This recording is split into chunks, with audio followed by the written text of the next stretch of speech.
Hello all, मैं स्पर्श बग्गा आज स्टूडेंट से बात करना चाहता हूँ। 15 साल से लेकर 24 साल के जितने भी स्टूडेंट्स हैं मैं उनसे बात करूंगा और ये वीडियो हमेशा नेट पे पड़ी रहेगी।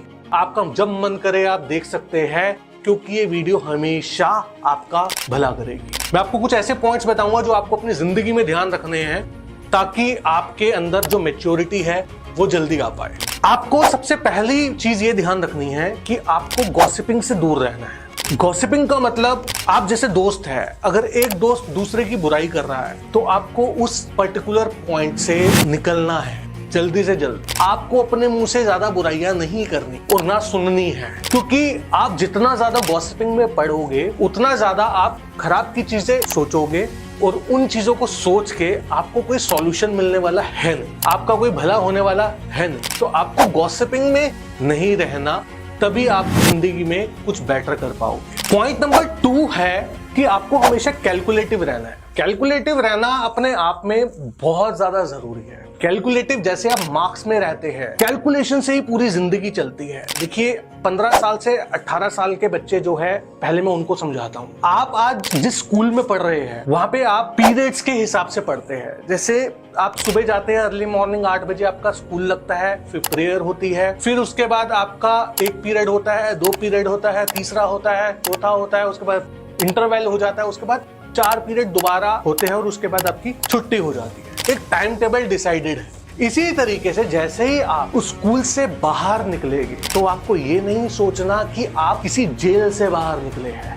आपको यहाँ पे वो टाइम टेबल खुद बनाना पड़ेगा, और अगर वो टाइम टेबल आप खुद नहीं बनाओगे तो आप जिंदगी में बहुत पीछे रह जाओगे। आपको वो टाइम टेबल खुद बनाना पड़ेगा। आप प्लीज ये ना सोचे कि आप किसी जेल में हैं, क्योंकि मैंने ये देखा है यूथ के अंदर कि जैसे ही वो स्कूल से निकलते हैं उनको अब खुली हवा में सांस लेने का मन करता है। लीजिए मौज मस्ती, आपकी वो एज है थोड़ी मौज मस्ती करने की, लेकिन ये ध्यान रखिएगा टाइम टेबल आपका जिंदगी में होना बहुत जरूरी है। कितनी मौज मस्ती लेनी है, कितनी नहीं लेनी, कैलकुलेटिव यहाँ पे भी आता है। क्योंकि अगर आपने मौज मस्ती ज्यादा ले ली तो टाइम भी साथ साथ जा रहा है, टाइम नहीं रुकेगा। तो मौज मस्ती भी लो, लेकिन काम के लिए भी सीरियस रहो, अपने फ्यूचर के लिए भी सीरियस रहो। तो आपको कैलकुलेटिव रहना है हर चीज में। दूसरा एग्जांपल देके समझाता हूं।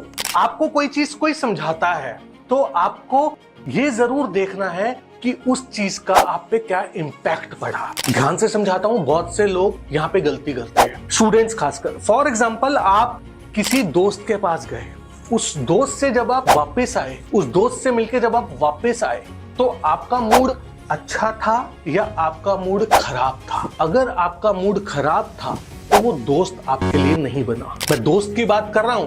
मूड तो जिंदगी में बहुत सारे आपको आगे चल के खराब मिल सकते हैं, लेकिन वही कैलकुलेशन आपको जिंदगी सिखाएगी। लेकिन दोस्ती में आपको हमेशा ये सोचना है, रिलेशंस में आपको हमेशा ये सोचना है कि जिसके पास आप गए हो वहां से आपको पॉजिटिव थॉट्स मिली, आने टाइम पे आपका मूड अच्छा था या खराब था। अगर आपका मूड खराब था तो आप उस पर्सन को जल्दी से जल्दी लीव करो, और अगर आपका मूड अच्छा था तो आप उस पर्सन को फॉलो करो, उस पर्सन के साथ रहो। लेकिन एक और चीज बता दूं, कैलकुलेटिव रहने के लिए आपको किसी पे भी ब्लाइंड ट्रस्ट नहीं करना है।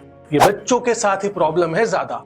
आगे जैसे जाते हैं 24 साल के बाद, वो तो फिर दुनिया इधर से उधर लात मार के आपको सिखाई देगी, लेकिन टाइम तो निकल गया ना, टाइम तो वापस नहीं आएगा। इसीलिए जो 12th क्लास के बाद भी अपने माँ बाप के हाथों में रहता है वो बच्चा थोड़ा सा ठीक निकल जाता है। लेकिन बहुत सारे चंचल मन के भी बच्चे होते हैं, नॉटी होते हैं, वो फटाफट निकलना चाहते हैं स्कूल से। तो उन बच्चों के लिए मैं आपको यही मैसेज दूंगा कि आपको कैलकुलेटिव रहना है। आप देश का बहुत बड़ा भविष्य है। ऐसा नहीं है कि आप भविष्य नहीं है, अगर आप हाथ में नहीं है किसी के, तो हाथ में रहना जरूरी नहीं है, बट इसका मतलब यह है कि आप खुद के दम पे कुछ करना चाहते हैं, तो आप तो देश का एक्चुअल में भविष्य है। तो इस केस के अंदर आपको कैलकुलेटिव ज्यादा रहने की जरूरत है, क्योंकि आपको सबसे ज्यादा ठोकरें पड़ेगी मार्केट में। तो आपको ध्यान रखना है, इधर से उधर, उधर से इधर ज्यादा नहीं भटकना, कैलकुलेटिव रहना है, शांत रहना है और समझने की कोशिश करनी है कि आपके साथ क्या अच्छा हो रहा है और क्या बुरा हो रहा है।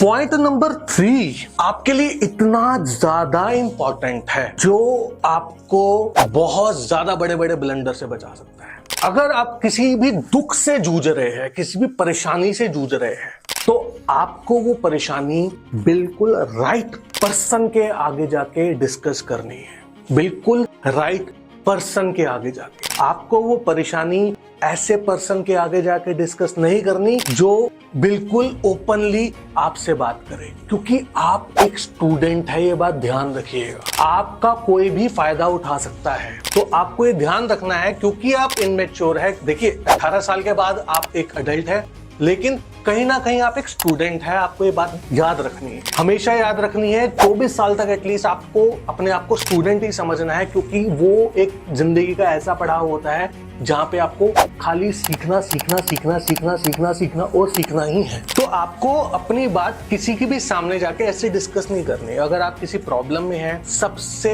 बड़ी दवा आपके माँ बाप है। अगर आप लो क्लास से है, अगर आप मिडिल क्लास अपने आप को समझते हैं, आपको लगता है कि मेरे माँ बाप मेरे को डांट देंगे, जो फटकार देंगे, तो हमेशा किसी ऐसे पर्सन के पास जाए जो ओपनली किसी के सामने मुंह ना खोले, क्योंकि आपका फायदा कोई भी उठा सकता है अपनी मजे लेने के लिए भी। तो आपको ये ध्यान रखना है। और मैं आपको ये बोलूंगा कि हो सके जो टीचर आपको पुरानी पसंद थी अपने स्कूल की या अपने कॉलेज की, कोई टीचर जो आपको बहुत पसंद था, आप उसको अपना मेंटर बनाएं, क्योंकि टीचर जो होता है वो किसी का बुरा नहीं चाहता। राइट, मेरी बात समझ रहे हैं? और कोशिश करिए कि आप उनसे गुप्त डिस्कस करें और गुप्त बाहर आ जाए और अपने आप को मैच्योरिटी में रखें, क्योंकि स्टूडेंट हमारे देश का भविष्य है।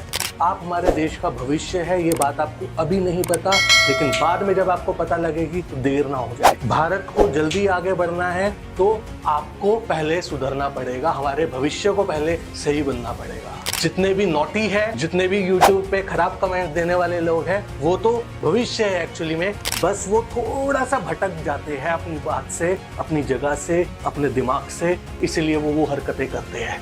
अगर वो सही जगह पे आ जाए, फोकस्ड हो जाए, तो मजा ही है जिंदगी का। आपको आप भारत को बहुत ऊपर लेके जा सकते हैं। देखिए, अगर आप अपने लिए भी कुछ कर रहे हैं, अगर आप खुद भी जिंदगी में बहुत ऊपर है ना, भारत के लिए आपने कर दिया है, भारत अपने आप ऊपर बढ़ रहा है, लेकिन सही तरीके से।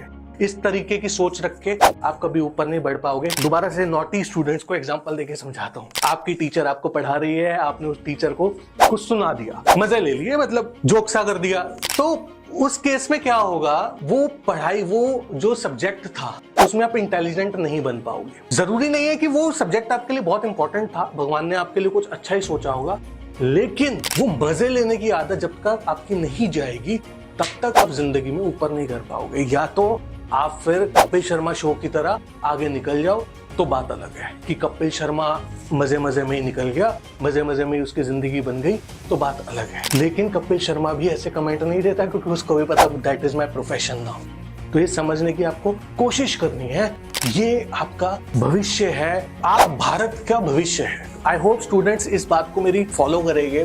कुछ अगर आपको सीखने को मिला तो सीखिए, आगे बढ़िए, देश के लिए करिए, अपना नाम रोशन करिए, अपने माँ बाप का नाम रोशन करिए, यही भारत चाहता है। थैंक यू सो मच आज के लिए। मैं आने वाले टाइम में स्टूडेंट्स के लिए भी नए नए टॉपिक्स लाता रहूंगा, क्योंकि मुझे भारत के लिए काम करना है, तो भारत के स्टूडेंट्स को तो सही राह दिखानी ही पड़ेगी। Thank you.